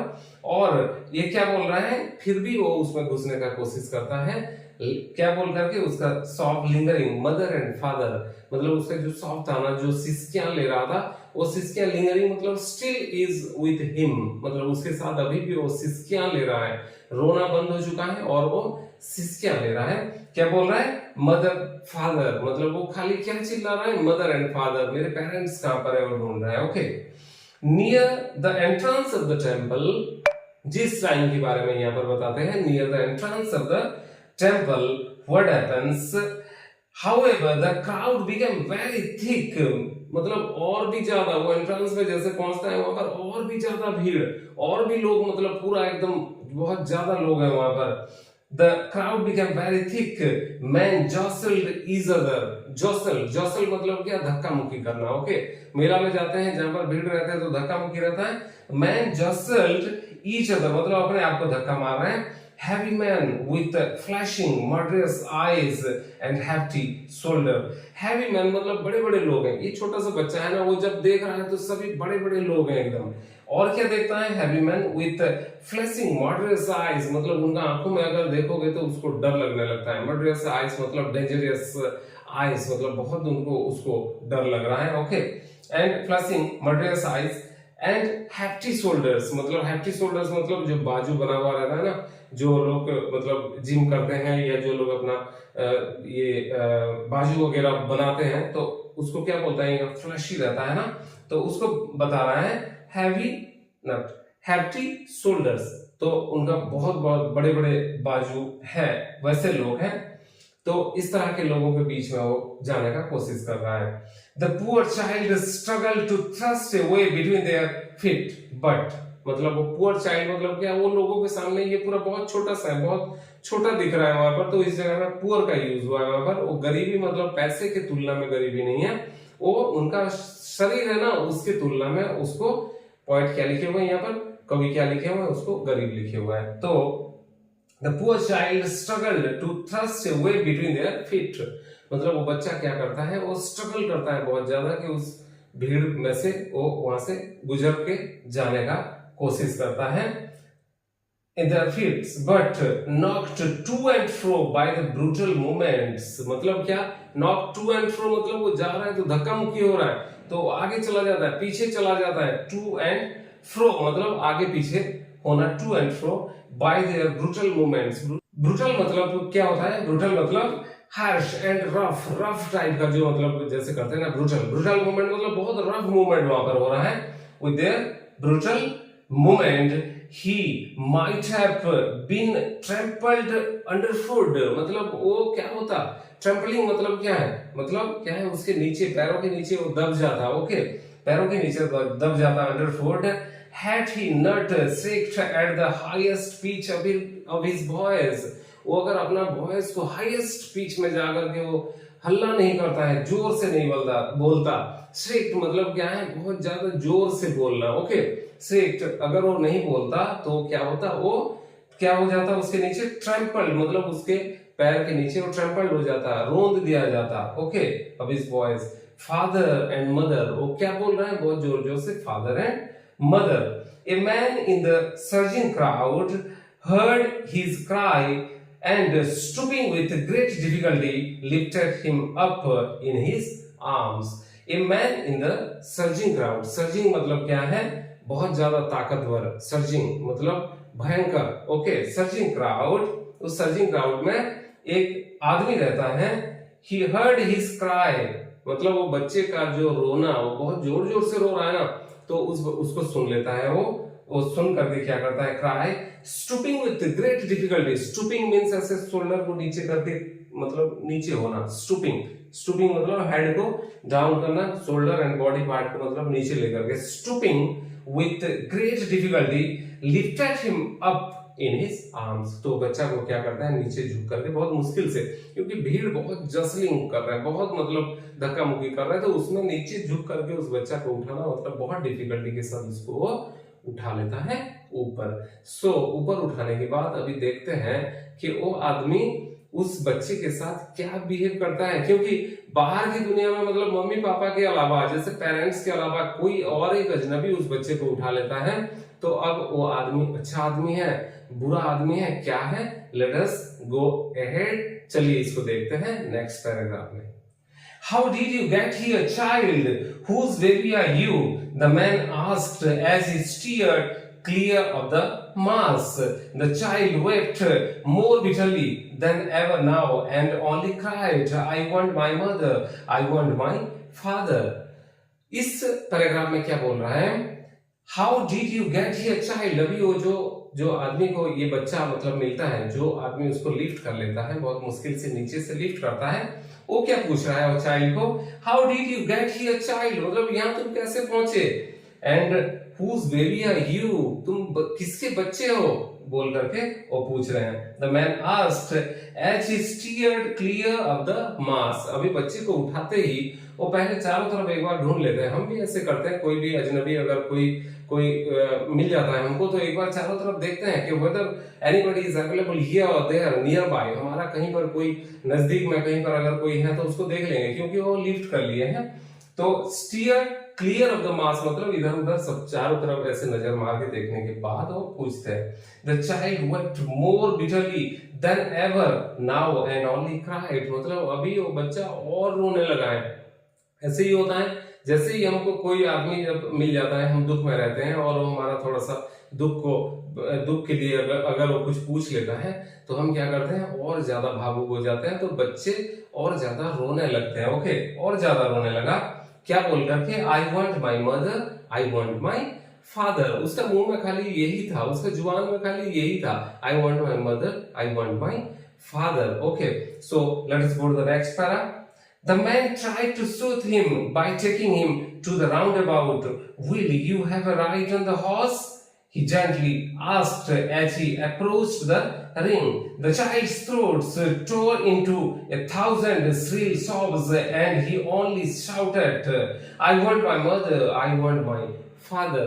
इस पैराग्राफ में क्या, उसके बाद वो आदमी क्या करता है, उसको काम एंड कूल करने का कोशिश करेगा। कोई भी बहुत ज्यादा अगर रोने लग रहा है तो उसको हम क्या करते हैं, पहले उसको शांत करते हैं। ओके, तो आदमी भी जिसको बच्चा मिला है वो भी यही कोशिश किया।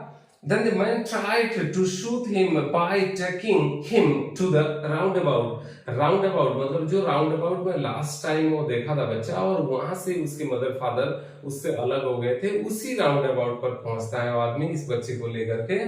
ओके, सूथ हिम मतलब क्या है, उसको काम एंड कूल करने के लिए, उसको शांत करने के लिए। Okay, will you have a ride on the horse, क्या पूछते हैं? ये जो राउंड अबाउट है उसमें कैसे, राउंड अबाउट में घोड़ा लगा रहता है इस तरह का, उसके ऊपर घोड़े के ऊपर हम बैठ जाते हैं और वो गोल गोल करके घूमता है, तो उस घोड़े में तुम क्या बैठोगे, बोल करके वो पूछ रहे हैं। He gently asked as he approached the ring. वो झूला के पास जैसे पहुंचते हैं वो ये उससे पूछते हैं। ओके, पूछते हैं। The child's throat tore into 1,000 shrill sobs and he only shouted, I want my mother, I want my father. ये जैसे ही पूछते हैं वो कि तुम क्या इस घोड़े में बैठोगे, ये रिंग में जो घोड़ा लगा हुआ है इसमें बैठोगे, तो बच्चा का आवाज क्या हो जाता है, tore into 1,000 shrill sobs, मतलब वो जो सिसकियां ले रहा था ना, वो और भी जोर जोर से वो सिसकियां ले रहा। 1,000 shrills मतलब क्या है, और जोर जोर से, 1000 मतलब बहुत गुना होने के बाद जैसे बोलते हैं ना 1000, 1000 बार हो गया ऐसे बोलते हैं, तो इस तरह के shrill मतलब क्या है, जोर जोर से मतलब आवाज करना। And he only shouted, I want my mother, I want my father. वो अभी भी खाली वही चिल्ला रहे हैं, उसको झूला में नहीं बैठना है।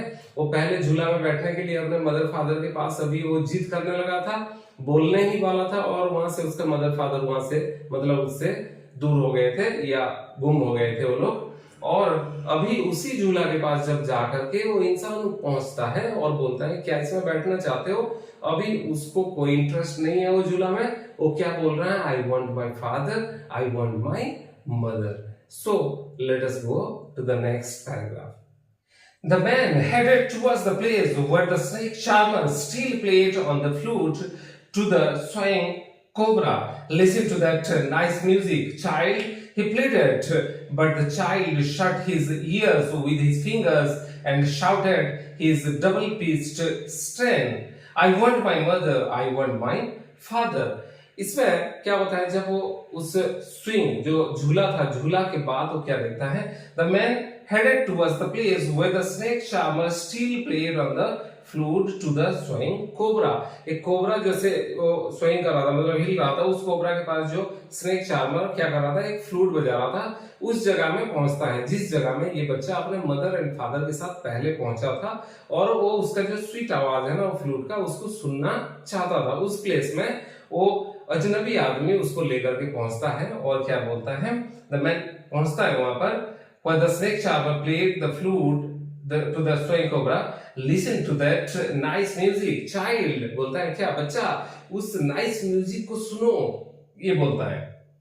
He pleaded मतलब क्या, he requested, क्योंकि उसको जैसे भी करके शांत करना है उस वजह से वो plead करता है, pleaded.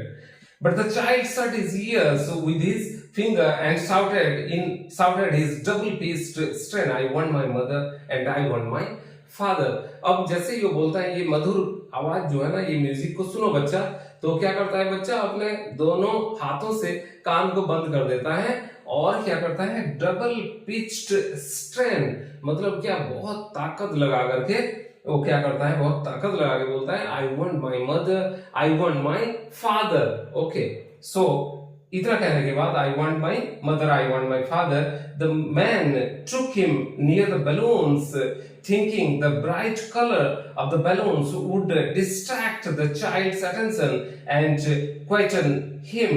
Would you like a rainbow-colored balloon? He persuasively asked. The child turned his eyes from the flying balloons and just sobbed, I want my mother, I want my father. अभी वो snake charmer का जो flute था उसमें उसको कोई interest नहीं है बच्चे को।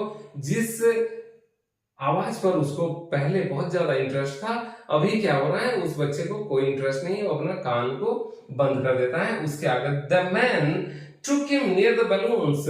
उसके बाद आप याद करिए कि बैलून वाला क्या करता है, बैलून्स को लेकर के एक डंडे में डिफरेंट रेनबो कलर्स का बैलून्स वगैरह वहां पर था, जिसमें कि वो बच्चे का आंखें पहले मतलब लिंगरिंग कर रहा था, पहले उसको मैं ये सारे बैलून्स अपने घर में ले लूं ऐसे सोच रहा था। उस जगह में लेकर के वो आदमी उस बच्चे को जाता है। Okay, near the balloons, thinking the bright colors of the balloon would distract the child's attention and quieten him. मतलब क्या है कि ये जो bright colour of the balloons में डिफरेंट ब्राइट कलर जो बैलून्स है, उसको देखने के बाद शायद ही ये बच्चा डिस्ट्रैक्ट हो जाए। कहां से वो जो रो रहा है उससे डिस्ट्रैक्ट मतलब क्या है, अलग हो जाना, दूर हो जाना, डिस्ट्रैक्ट हो जाए, would attention and balloons would distract the child's attention, उसका जो attention है ना रोने में जो लगा हुआ है उससे थोड़ा सा हट जाए, and quieten him मतलब वो कहीं चुप हो जाए। Okay, would you like a rainbow colored balloon? फिर क्या पूछता है वो, इसमें से बैलून्स वगैरह है ना, इसमें से एक रेनबो कलर का बैलून तुमको चाहिए क्या, बोल के वो आदमी इससे पूछता है और बच्चा से पूछता है। He persuasively asked, persuasively का मतलब है in a convincing manner, मतलब कन्विंस करने का जैसे मैनर है ना, persuasively asked क्या बोलता है, the child turned his eyes from the flying balloons and just sobbed, I want my mother and I want my father. The child turned his eyes from the flying balloons, वो flying balloons जो ऊपर ऊपर ऐसे करके उड़ रहा था ना, उससे अपना आंखों को फेर लेता है और क्या बोलता है, सॉफ्ट करता है, फिर भी वो सिसकिया लेता है, क्या बोलता है, I want my mother, I want my father. उसको वो बैलून्स में भी कोई इंटरेस्ट अभी नहीं है, जिस बैलून्स में उसको बहुत ज्यादा इंटरेस्ट पहले था जब वो अपने मदर एंड फादर के साथ था। Okay, let us go to the next para. Next para, the man is still trying to make the child happy, bore him to the gate where the flower seller said, "Look, can you smell those nice flowers, child? Would you like a garland to put round your neck?" अभी क्या बोलता है, वो कहाँ पहुंचता है next sequence में, वो धीरे धीरे करके जब उस रास्ते से रिटर्न जा रहा है तो क्या आता है, बैलून्स वाला जो रहता है ना, जो गुब्बारा वाला रहता है, उसके बाद क्या आता है, वो गार्लैंड वाला, जिस गार्लैंड को पहनने के लिए वो बच्चा मम्मी पापा के साथ तो मतलब वो अपना इच्छा जाहिर किया था, उस फ्लावर सेलर के पास अभी पहुंचते हैं। The man still trying to make the child happy, मतलब अभी भी वो बैलून्स तो नहीं लिया, अभी देखते हैं और कहीं पर इसको इंटरेस्ट आएगा क्या, कहीं भी ये खुश हो जाए क्या, सोच करके वो क्या करते हैं, bore him to the gate where the flower seller sat, जहां पर फ्लावर सेलर बैठा हुआ था, जो फूल वाला, जो गार्लैंड वाला बैठा हुआ था, उस जगह में जाकर के वो पहुंचते हैं। Look, can you smell those nice flowers, child? वो क्या बोलते हैं, देखो कितना सुंदर सुंदर, बहुत अच्छी जो खुशबू आ रही है उस can you smell those nice flowers, मतलब ये nice flowers को तुम क्या, तुमको पता चल पा रहे हैं क्या, उसको मतलब तुम स्मेल कर पा रहे हो क्या? Child, would you like a garland to put round your neck? एक garland, एक माला तुम्हारे गले पर तुम पहनना चाहते हो क्या? ये पूछ रहे हैं। वो आदमी किससे पूछ रहे हैं? बच्चे से पूछ रहे हैं। तो ये बोलने के बाद वो बच्चा क्या बोलता है? The child turned his nose away from the basket and reiterated his sob, I want my mother, I want my father. तो जैसे ही वो बोलता है कि मतलब इसमें से कोई गार्लैंड चाहिए क्या, जो तुम पहनोगे अपने गले पर, ये गार्लैंड पहनो, तो वो बच्चा क्या बोलता है, उसमें क्या करता है? The child turned his nose away from the basket, वो बास्केट जिसमें फ्लावर्स रखा हुआ था, गार्लैंड्स रखा हुआ था, वहां से वो बच्चा क्या करता है, अपना नोज को हटा देता है। ओके, नोज को हटा करके he reiterated his sobs, मतलब वो क्या करता है, बार बार फिर वो अपना जो सिसकियां लेता रहता है ना, उसको दोहराता रहता है। ओके, reiterated means उसको दोहराना, अगेन एंड अगेन, बार बार करना। Okay, I want my mother, I want my father, ये खाली वो रटता रहता है। ओके, नेक्स्ट क्या होता है? Thinking to humor his disconsolate charge by a gift of sweets, the man took him to the counter of the sweet shop. What sweets would you like, child? वो क्या पूछते हैं? Thinking to humor his disconsolate charge by a gift of sweets, वो आदमी क्या करते हैं, फिर उस बच्चे को मतलब थोड़ा सा ह्यूमर मतलब क्या है, थोड़ा सा उसको खुश करने के लिए वो क्या करते हैं, उसको charge by gift of sweets, कुछ स्वीट्स खिलाने से ये शायद चुप हो जाएगा, ये सोच करके वो क्या करते हैं, वो स्वीट्स का दुकान में जाते हैं, जो पहले से स्वीट मीट लिखा हुआ था, एक स्वीट शॉप में जाते हैं। वहां पर बोलते हैं, क्या बोलते हैं कि What sweets would you like, child? बच्चा तुमको कौन सा स्वीट्स इसमें से चाहिए, देख लो। ओके, ये वो पूछते हैं। He asked. The child turned his face from the sweet shop and only sobbed, I want my mother, I want my father. Okay, so अभी क्या होता है, जैसे ये पहले आपको पता है वो अपना मदर एंड फादर के साथ था, जो वो क्या देखा, वहां पर स्वीट्स वगैरह तो बेच रहा है, उसमें से उसका फेवरेट कौन सा स्वीट्स रहता है, उसका फेवरेट बर्फी रहता है। तो वो अभी भी उस आदमी को बोल सकता था कि मैं बर्फी खाऊंगा, लेकिन अब क्या बोलता है, वो क्या करता है, child turn his face from the sweet shop, अपना मुंह को मोड़ लेता है, वो स्वीट शॉप से अपना मुंह को मोड़ लेता है और खाली शॉप करता है, मतलब सीस क्या लेता रहता है, I want my mother, I want my father. So इस चैप्टर अभी ये यहाँ पर खत्म होता है, इसको मुल्कराज आनंद जी लिखे हुए थे, अब यहाँ पर खत्म होता है। इसकी आगे की स्टोरी के बारे में कुछ नहीं बताया, वदर वो बच्चा फिर अपने मदर फादर को मिलता है या नहीं मिलता है, वो जो आदमी रहते हैं वो उसके साथ मतलब क्या करते हैं, वो उसको ले जा करके कोशिश करते हैं कि नहीं उसका मदर एंड फादर को मिले, ये सब के बारे में आगे कोई कंटिन्यूशन नहीं है। तो ये स्टोरी जस्ट कहने का मतलब ये है कि ये स्टोरी से हमको ये पता चलता है कि हमारे मदर फादर या हमारा जो रिलेटिव्स है, मदर फादर रिलेटिव्स के अलावा और कोई भी चीज हमारे लिए बहुत प्यारा नहीं होता है। अगर हमारे मदर फादर पेरेंट्स हमारे पास हैं तो ये दुनिया हमारा होता है, अगर वो लोग हमसे दूर हो जाते हैं तो ये दुनिया का कोई भी चीज ये हमारे लिए फ्यूटाइल हो जाता है, व्यर्थ हो जाता है, कोई मतलब नहीं रहता है। इसीलिए मदर एंड फादर लाइफ में बहुत ज्यादा इंपॉर्टेंस रखते हैं। Okay, so the chapter content is completed here, students. So let us go to the question and answer section, which is called the solution part. Okay, this chapter is having 5 numbers of questions, that is truly like long or short. ये पांचों questions का answer जो है ना वो थोड़ा सा describe करके आपको लिखना होगा, कहां से जो भी हम लोग पढ़ के आए हैं ना, जो भी हम लोग उस चैप्टर के अंदर पढ़े हैं उसको हमको डिस्क्राइब करके थोड़ा सा लिखना होगा। बहुत ही सिंपल है, थोड़ा सा जस्ट आप रिकॉल करिए कि क्या क्या हुआ था उस फेयर में, और उसके बाद हम लोग चलते हैं पहला क्वेश्चन क्या पूछता है। Question number 1, what are the things the child sees on his way to the fair, why does he lag behind. पहला क्वेश्चन पूछता है कि वो बच्चा रास्ते में जब जा रहा था, मतलब मेला तक पहुंचा नहीं है, रास्ते में उस बच्चा ने क्या क्या देखा, और नेक्स्ट पार्ट क्या पूछता है, why does he lag behind, वो पीछे क्यों रह जाता था। ओके, ये दो पार्ट में इसका क्वेश्चन पूछा है।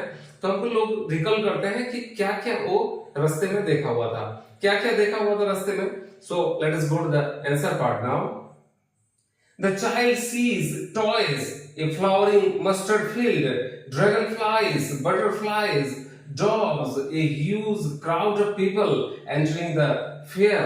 मतलब ये सब वो रास्ते में जाते जाते ये सब देखा था। ओके, आप रिकॉल अगर करेंगे तो अभी वो मेला में घुसा नहीं है, और रास्ते में जब जाते जा रहा है उस टाइम पर ये वो देखा था। Okay, he lags behind because he is fascinated by the things he sees on his way to the fair। His parents constantly call him so that he does not get lost in the crowd।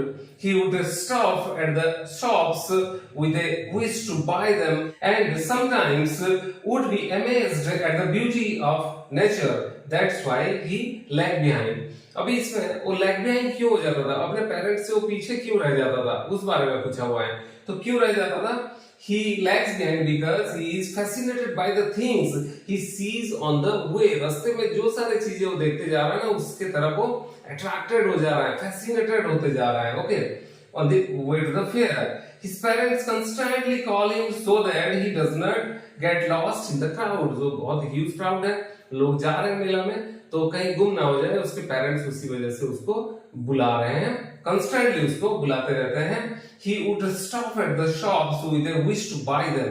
वो दुकानों में या कहीं पर भी, जैसे fields में, वो सारी जगह में वो रुकते जा रहा है क्योंकि उसको कुछ सामान फैसिनेट कर रहा है, और कुछ जगह में जाकर के उसको कुछ सामान खरीदने का मन लग जाता है by them, and sometimes would be amazed at the beauty of nature। वो नेचुरल ब्यूटी, कभी डॉग देख लेता है तो अट्रैक्टेड हो जाता है, कभी रास्ते में बटरफ्लाइज देख लेता है, कभी बीज वगैरह देख लेता है, कुछ भी। वहां पर एक मस्टर्ड फील्ड पूरा एकदम बहुत स्ट्रेच में, एकदम बहुत लंबा चौड़ा मस्टर्ड फील्ड दिख रहा है, वो सारे जो नेचुरल थिंग्स है ना, उस थिंग से वो फैसिनेटेड हो जा रहा है, नेचुरल ब्यूटी से वो अमेज्ड हो जा रहा है, मतलब खुश हो जा रहा है, और वो अपना मम्मी पापा या मदर फादर को भूल जा रहा है कि उनके साथ है। So that's why he lags behind, मतलब उनका फादर एंड मदर से वो पीछे उस वजह से रह जाता था। बहुत सिंपल है, आप रिकॉल करिए और अपने शब्दों में उसको लिखते जाइए, अपना जो भी याद आता है उसको लिखते जाइए। ये था पहला question. Let us go to the question number 2। At the fair, he wants many things. What are they? Okay, the question is what are they? Why does he move on without waiting for an answer?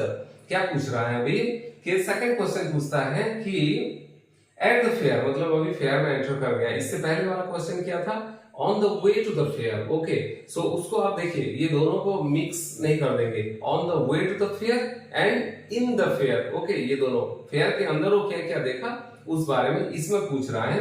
Eight the fair he wants many things, वो तो बहुत सारे सामान लेना चाहता था, खरीदना चाहता था। व्हाट आर दे, क्या क्या सामानों था, और why does he move on without waiting for an answer. उसका मम्मी पापा को कुछ भी उसके उनके तरफ से कुछ आंसर आएगा, वो बिना सोचे वो क्यों आगे बढ़ जाता था, ये क्वेश्चन है। तो हम लोग पढ़े हुए हैं ऑलरेडी, सो बहुत ही सिंपल थिंग है। Let us go to the answer part. Okay, the things that he wants at the fair are first हो गया balloons, toys, garland of gulmohar, sweets from the sweet shop, watching the snake dancing to the tune of the snake charmer, and taking a ride in the turnabout swing.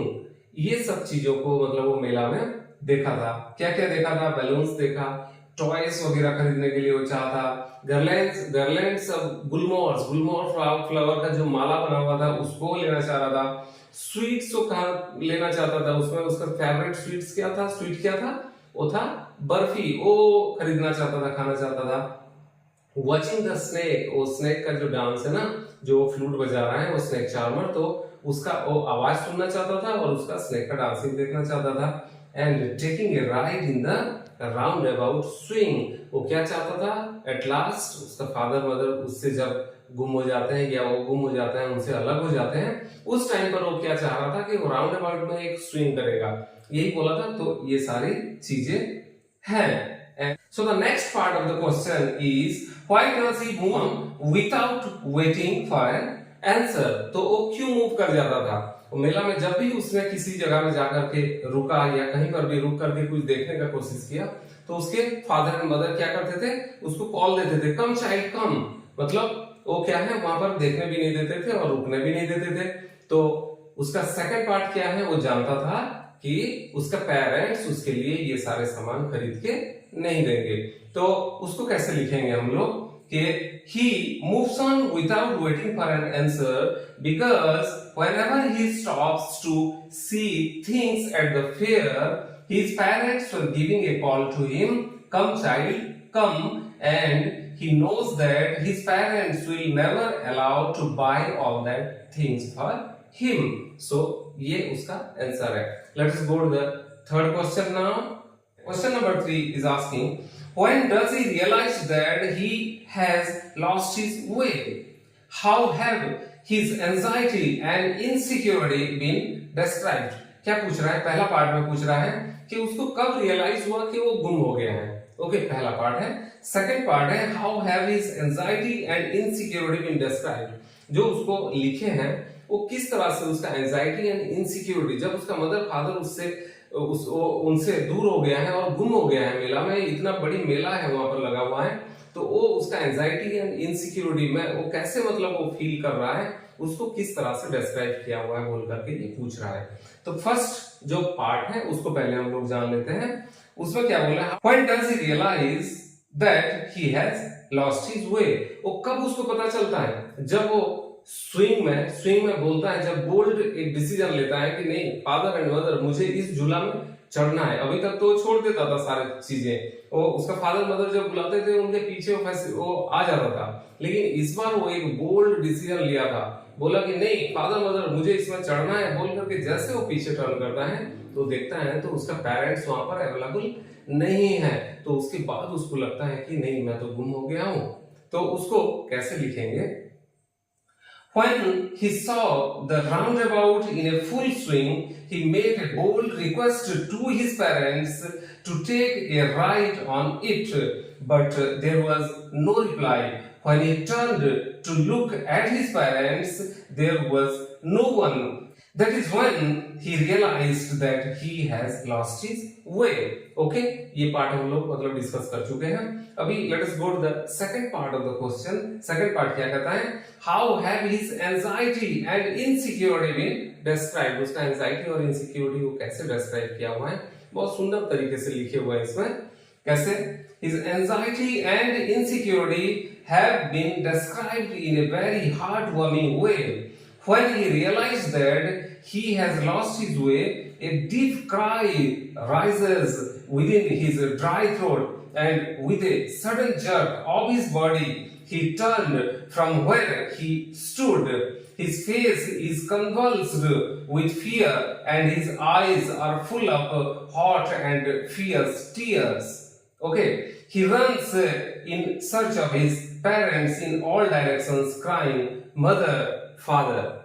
ये बोल करके वो बोलता है। इसको पहले हम डिस्कस कर चुके हैं कैसे होता है, उसका इनसिक्योरिटी कैसे डिस्क्राइब कर रखे हैं कि पहला जब उसको रियलाइज होता है कि मैं तो गुम हो गया हूं, तो वो क्या करता है? Deep cry rises with in is dry throat, उसका पहले गला सूख जाता है और एक क्राई वहां से निकलता है, जोर का एक क्राई निकलता है, रो देता है जोर से।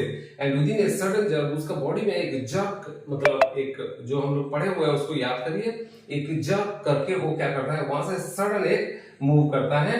ही turn from where he stood, जहां खड़ा रहता है वहां से वो भागने लगता है। Okay, his face is convulsed with fear, उसका जो फेस है ना उसका रिएक्शंस चेंज हो जाता है। ओके, डर के मारे कि इनसिक्योरिटी की वजह से। Okay, fear and his eyes are full of hot and fierce tear, मतलब उसका जो आंखों में पूरा गर्म एकदम और ताजा ताजा जो क्या है टीयर्स वगैरह वो भर जाता है। Okay, he runs in search of his parents, उसका पेरेंट्स को सर्च करने के लिए वो हितर एंड तितर वर्ड यूज हुआ है, यहाँ वहां हर जगह वो ढूंढने लगता है।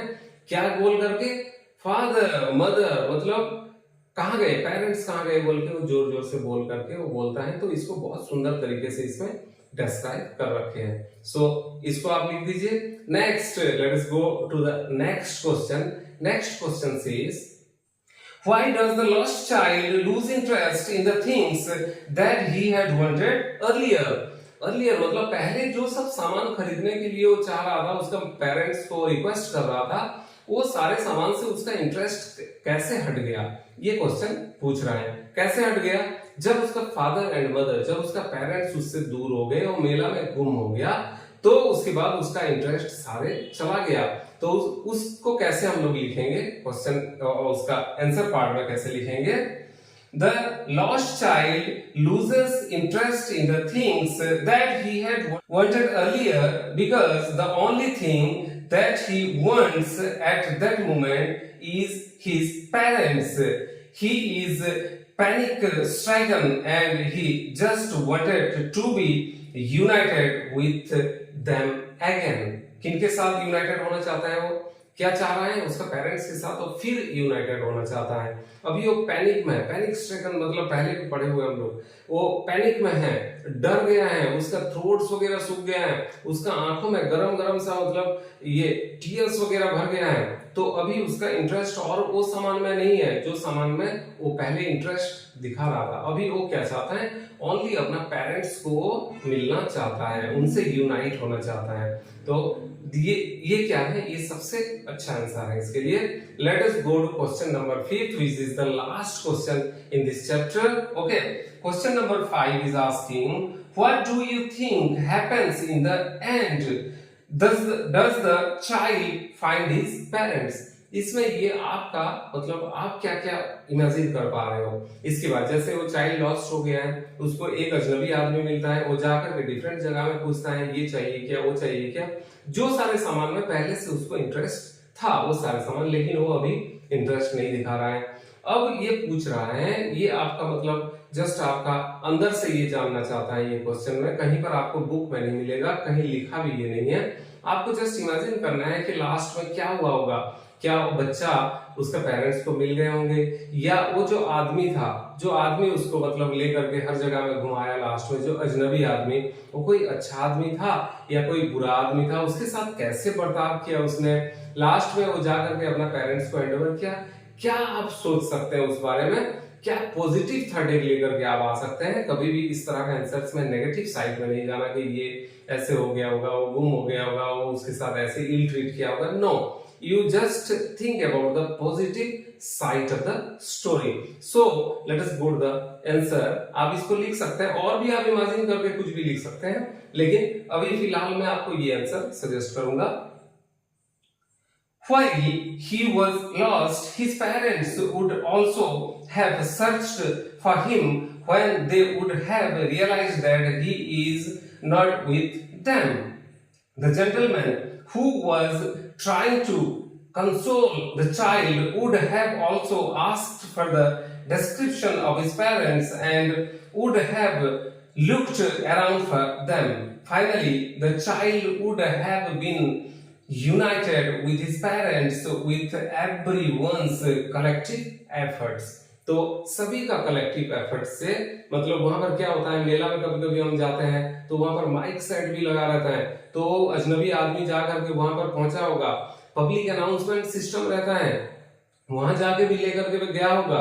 तो कभी भी किसी मेला में आप लॉस्ट हो जाते हैं ना, तो जहां पर पब्लिक अनाउंसमेंट सिस्टम लगा हुआ है उस सिस्टम के पास आप पहुंचिए, या कोई भी लॉस्ट हो जाता है वो पहुंचिए, या तो जिनसे उनके बच्चे लॉस्ट हो जाते हैं या जो भी दो दो टीम है वो दोनों बाइफरकेट हो गए हैं, अलग हो गए हैं, तो जा करके उस पब्लिक अनाउंसमेंट सिस्टम में पहुंचिए और वहां से अनाउंस भी करा सकते हैं। There are lots of ways, बहुत सारे रास्ता रहता है वहां पर, तो उसको सबको आजमा सकते हैं। तो इसमें ये लिख रहा है कि कलेक्टिव एफर्ट, सभी मिल करके उस बच्चे को अपना पेरेंट्स के साथ वो मिलवाए होंगे, या तो वो जो अजनबी आदमी था वो जा करके ढूंढा होगा और उस बच्चे को यूनाइट किया होगा उसके पेरेंट्स के साथ। ये एक पॉजिटिव नोट के साथ आप इस आंसर को कंक्लूड करिए। So this is all about the question answer section of this chapter. तो स्टार्टिंग से लेकर के इस चैप्टर को और एक बार गो थ्रू हो जाइए और एक बार बढ़िया से पढ़िए और इस वीडियो को और एक बार देख लीजिए। अगर ट्वाइस आप ये वीडियो को देख लेते हैं ना, उसके बाद आपका जब फाइनल एग्जाम में आप इसको लिखेंगे तो आपको किसी तरह का डाउट्स नहीं रहेगा। तो उस वजह से इस चैप्टर को पढ़िए और एक बार गो थ्रू हो जाइए, वीडियो और एक बार देख लीजिए ये क्लास को, आपको बिल्कुल टाइम क्लियर हो जाएगा, आपके दिमाग में पूरा बैठ जाएगा और कभी भी आप जाकर के एग्जाम में कुछ भी क्वेश्चन आता है तो आप रिकॉल कर सकते हैं आपकी मेमोरी को। बहुत अच्छी तरीके से डिस्क्राइब करके मैं बताने का कोशिश किया हूं, तो मैं ये उम्मीद करता हूं कि आपको ये चैप्टर क्लियर हो गया होगा। किसी तरह का डाउट इस चैप्टर में आपको होता है, किसी भी पार्ट में आप क्लियर नहीं हो पाए हैं, कमेंट सेक्शन में जाकर के आप कमेंट्स करके उसको क्लियर कर सकते हैं। मैं डेफिनेटली उसका answer with in A short span आपको मैं देने का कोशिश करूंगा। सो हैप्पी लर्निंग, बढ़िया से पढ़ते रहिए, जम के पढ़िए और हेल्दी रहिए। Okay, bye.